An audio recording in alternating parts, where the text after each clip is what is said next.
The Bohemian Club was established in 1872 in San Francisco as an exclusive club for political and intellectual figures who wanted to spend some time each year relaxing and interacting in a non-business environment. In other words, a playground for the elite. They began camping at the present site of what's known today as Bohemian Grove, 2,437 acres of private redwood forest sealed off by security.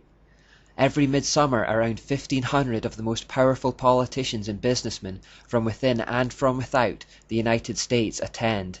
Early sources suggest it was established specifically for people who would become part of what we now call the media, basically the people with the power to influence public opinion, artists, writers, movie makers, etc. The all-male membership contains a particularly high number of musicians. Their involvement helps explain the name Bohemian Grove. Every Republican president since 1923 and some Democrats have been members there. Cabinet officials, directors and CEOs of large corporations, including major financial institutions, also attend. Major military contractors, oil companies, banks, including the Federal Reserve, utilities, including nuclear power, and national media have high-ranking officials as club members. The Grove appears to act as an informal doorway to the world of the elite. It's like the equivalent of the outermost circle of a satanic cult, or the lowest levels of Freemasonry. People who attend are invited to bring guests with them each year. These guests are then sifted to find the ones who are most potentially useful for their aims. Doors are then opened to the inner circles for these people, and they are fast-tracked in their professions, whether it be politics, business, or the media. Along with the fast-tracking comes the promise of huge wealth. The newcomers are puffed up with pride and appeals are made to their egotism and selfishness. They are told they are special and have unique gifts and talents. The exclusivity of the event is highlighted, and they are made to feel a sense of belonging. This is all designed to transfer their loyalties away from mankind in general, the masses, towards the establishment or the elite. On the first Saturday of the camp, the attendees perform a Druid pagan ritual called the Cremation of Care. It begins with a procession of men in red robes and pointed hoods, some playing a funeral dirge and others carrying flaming torches. Transcripts from these rituals have been obtained and include specific references to Babylon and goodly Tyre. Remembering the Prince of Tyre, King of Tyre connection, we know that esoterically this refers to Satan. The cremation of care ceremony has the usual light meaning and dark meaning. The light meaning is that they are casting off their cares and worries so that they can enjoy their holiday. The real dark meaning is that the word care is another word for conscience. Therefore the ritual represents a cremation or killing of the conscience, which will allow them to plot and partake in evil deeds.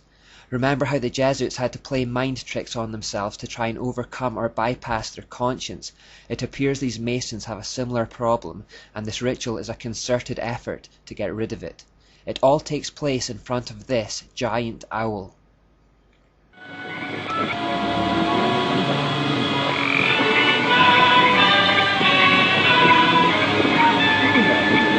Time malevolence which would pursue us here has lost its power under these friendly trees. So shall we burn thee once again this night, and in the flames that eat thine effigy, we shall read the sign, Midsummer sets us free. Ye shall burn me once again.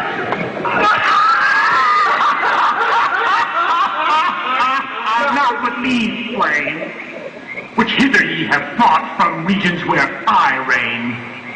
Ye fools and priests, I spit upon your fire.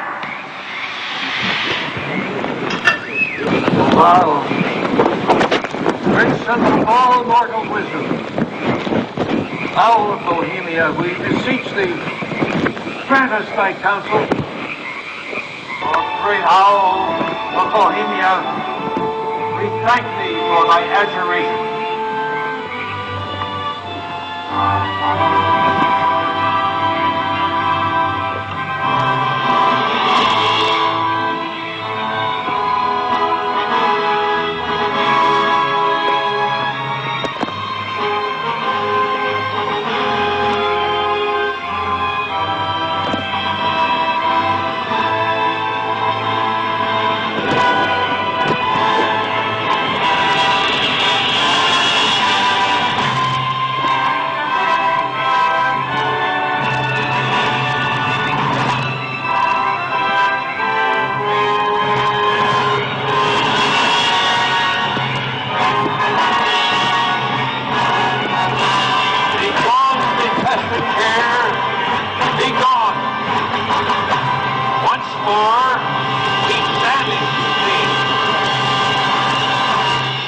Begone, dull care.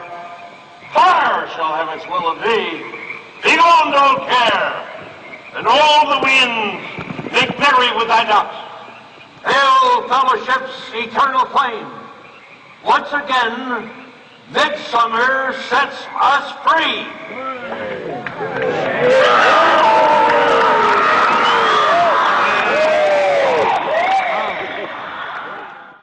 Pretty scary stuff, right? But this is what the elite call a good time on their holidays. Now, most accounts suggest that this owl is the form of Baal called Molech. He is mentioned in the Bible as one who demands child sacrifice and fire. However, the owl imagery aligns it more with Lilith, Athena, or Asherah, the goddess in other words. I could be wrong, but it seems more likely that this is an idol for her. Ultimately, it doesn't really matter, as both are just facets of Satan. But given what we know about Lilith, it's also interesting that cross-dressing is apparently prevalent at the Grove, as it is with many occult societies that honour her. The Nebraska-based Knights of Aksar Ben are reported to participate in a festivity called High Jinks in Hades involving cross-dressing. A similarly named activity goes on at Bohemian Grove, where it is reported that the men and boys parade in women's clothing or dress up as Egyptian goddesses. Gender ambiguity in the ancient Mediterranean world was prevalent wherever the goddess Ishtar or Asherah was worshipped. Indeed, they had cult festivals specifically characterized by cross-dressing. There was one thing I didn't mention about the $1 bill before. It's an owl that sits in the top right-hand corner, seen in this photo. Interestingly, some see a spider in this image instead of an owl. Personally, I believe it's an owl, but it's interesting that this sign exists at the entrance to Bohemian Grove. It reads, "Weaving spiders come not here," and so we have a sign here that combines both the owl and the spider. Manly P. Hall confirms and elaborates on what the evidence seems to support.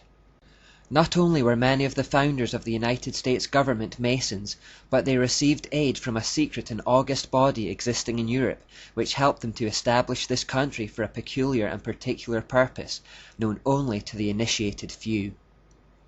Before we finish off this third section covering the Enlightenment era and move on to the present day, we need to explore more about this European secret body who were aiding the establishment of a Masonic America.